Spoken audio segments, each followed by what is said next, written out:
नमस्कार। मैं सुधा सक्सेना। बचपन से हम लोग कबीर की वाणी पढ़ते आए हैं कि ऐसी वाणी बोलिए मन का आपा खोए, औरन को शीतल करे आपा शीतल होए। अर्थात कि वाणी की मिठास, वाणी की विनम्रता दूसरों के हृदयों को अत्यंत सुख पहुंचाती है और जीवन को सहज बनाने के लिए अनेक कार्य स्वयमेव कर जाती है। माने कि कार्यों के सफल करने में वाणी का महत्वपूर्ण योगदान रहता है। आइए आज वाणी पर ही कुछ चर्चा करते हैं।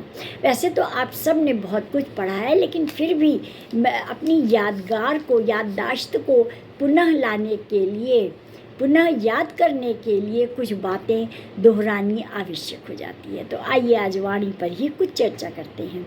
वाणी मनुष्य को ईश्वर की ओर से मिला हुआ एक अनुपम उपहार है। सद्वाणी मनुष्य के इस दुर्लभ जीवन को धन्य कर देती है और दुर्वाणी इस महत्वपूर्ण जीवन को कलंकित कर देती है।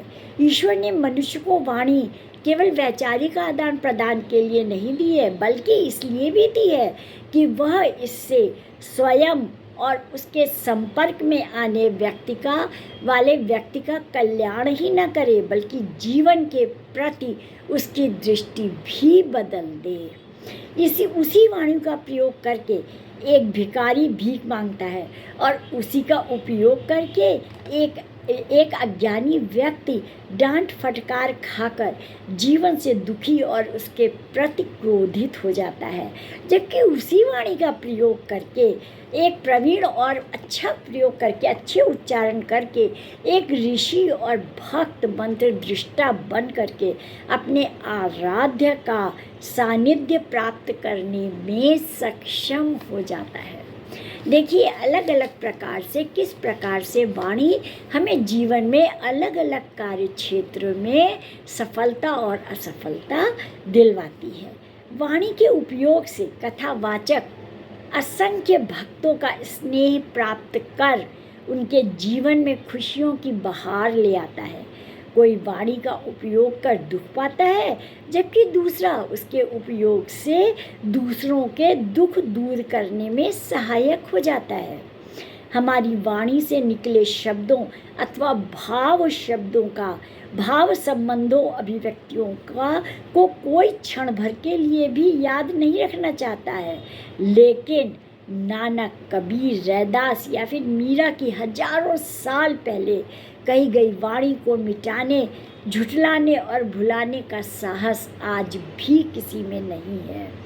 तो इस प्रकार की वस्तुतः वाणी एक प्रकार की दुर्लभ साधना है, लेकिन यह जीवन के लिए साधना बने या अभिशाप, यह निर्भर करता है इसके प्रयोग पर और प्रयोक्ता पर। और इसीलिए जिस प्रकार सांसारिक मुद्रा का संग्रह करके, जिस प्रकार से सामूहिक मुद्रा का संग्रह कर बाद में उसका उपयोग किसी परमार्थ के कार्य के लिए किया जाए, उसी प्रकार से वाणी को अपने ठीक करके, वाणी को मधुर बना के, विनम्र बना करके उसका उपयोग हम अपने सुंदर कार्यों को सफल करने के लिए करें।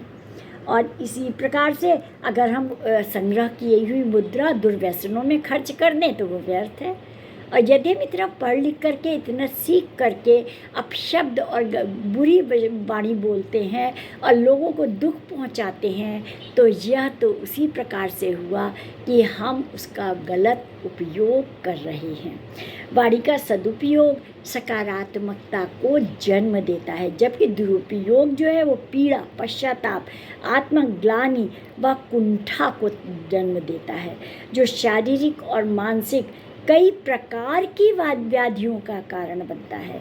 हम प्रयास करें कि वाणी का सदुपयोग इस रूप में किया जाए जिससे कि सब शुभ हो, अर्थात कि उचित समय पर उचित तर्क वितर्क, उचित चिंतन के द्वारा हम अपनी वाणी को तौल कर बोलें, मधुर बोलें, विनम्रतापूर्वक बोलें, और जहाँ पर हमें न समझ में आए वहाँ पे मौन रहना भी एक वाणी है।